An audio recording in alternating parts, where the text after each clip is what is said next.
are the king. A parable for Amma's children.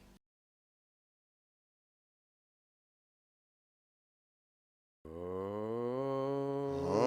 Amriteshwarye Namaha. This book is lovingly offered, along with our lives, at the holy lotus feet of Amma. May all beings be happy.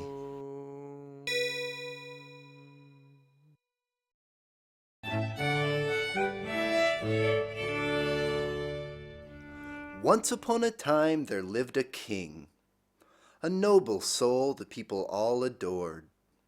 He humbly did his best in everything, and knew the real monarch was the Lord. And yet, despite his many rich rewards, one day the king began to feel quite bored, a little sick of fancy golden halls, a bit imprisoned by the castle walls.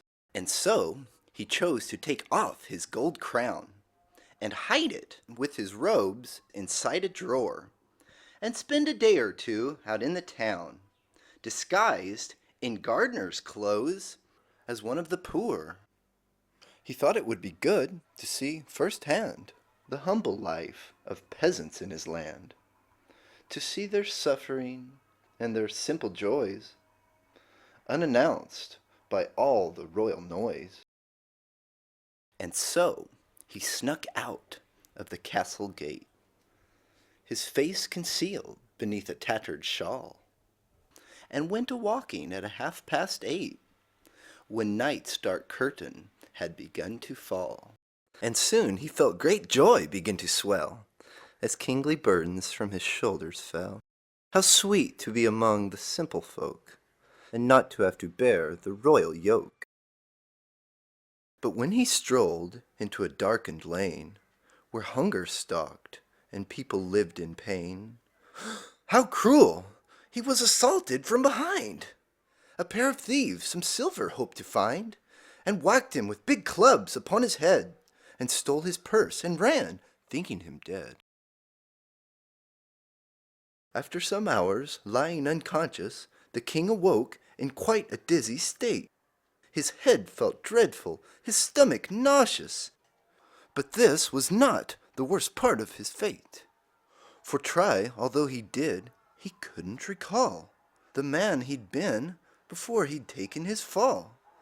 The robber's clubs had knocked his memory, and now amnesia's blank was all he'd see.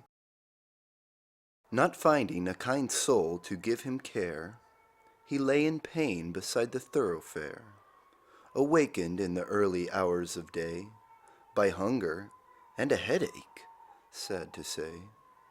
Not having any other way to eat, our king-turned pauper now began to beg. He sat with upturned palms beside the street, and coppers would be tossed upon his leg. As tortured, hungry days stretched into weeks, our friend grew pale and thin, his body weak. His beard grew long and rough, his eyes turned sad. His true identity, no clue he had. Though once his mind had known, "I am the king," it now repeated sadly, "I am nothing." Yet one day came a clopping down the block, a royal minister upon his steed, who when he saw our beggar got a shock, remembering a nobler man indeed.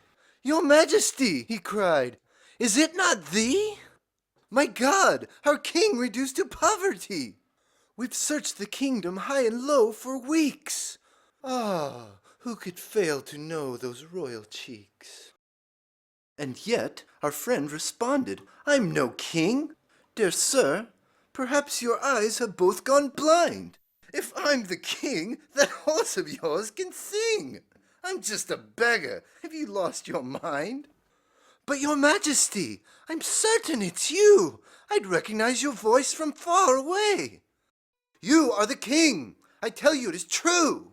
You must return and take the throne today." "Why beg in poverty for copper's throne, when the whole royal treasure is your own? I don't know how you've fallen to this state, but explanation certainly can wait. You must remember your identity.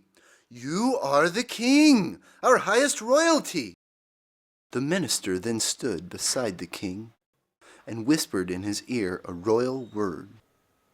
It was a simple, sacred, secret thing, which often, since a child, the king had heard. And suddenly his memory awoke. Our friend at last remembered he was king. I am the monarch. It is true, he spoke. And sure enough, the horse began to sing. Singing joy, joy, joy, joy, joy to everybody. Joy, joy to the people and the animals too.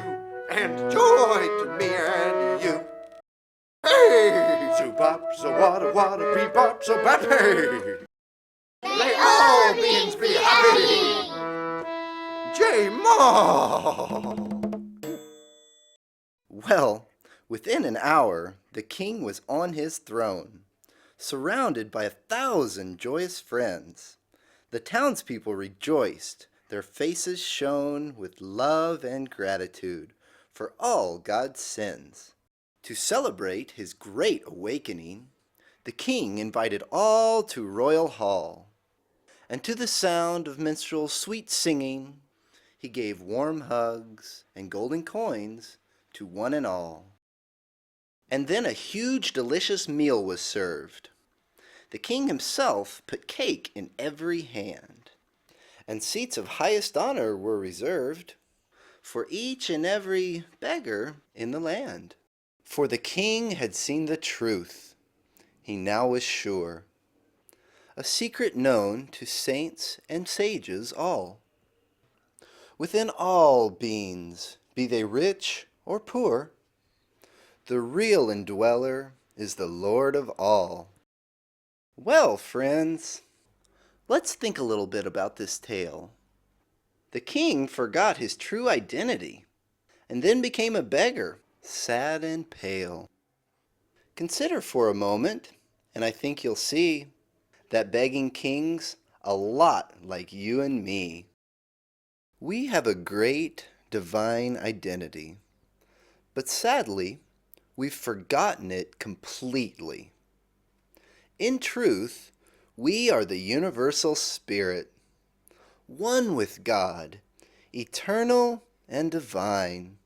And yet, within this world you'll rarely hear it. They tell us we're the body and the mind. And soon we start believing what we hear, and thinking we can die, we live in fear. Believing we're the mortal flesh, we beg for penny pleasures with the senses and mind. And in our false identity, we suffer, forgetting that we're one with the divine.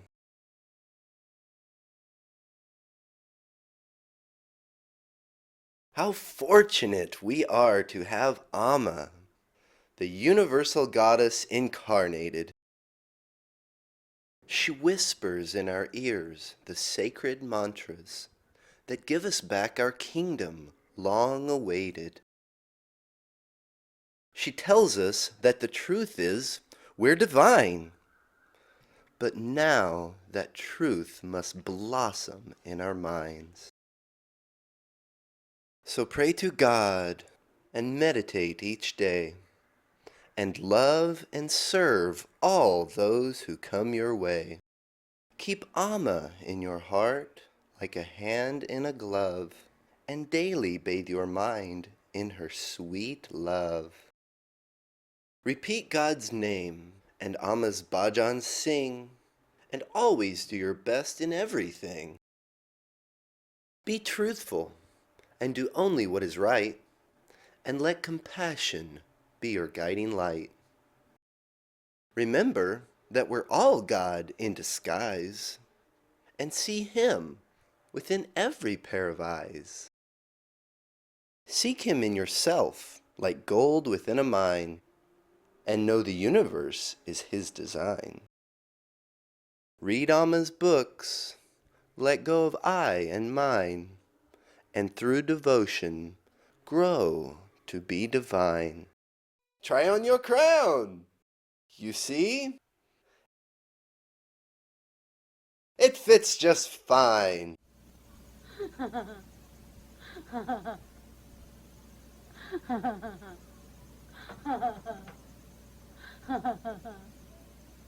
Hey! So bop, so wada wada, bebop, so bap, hey!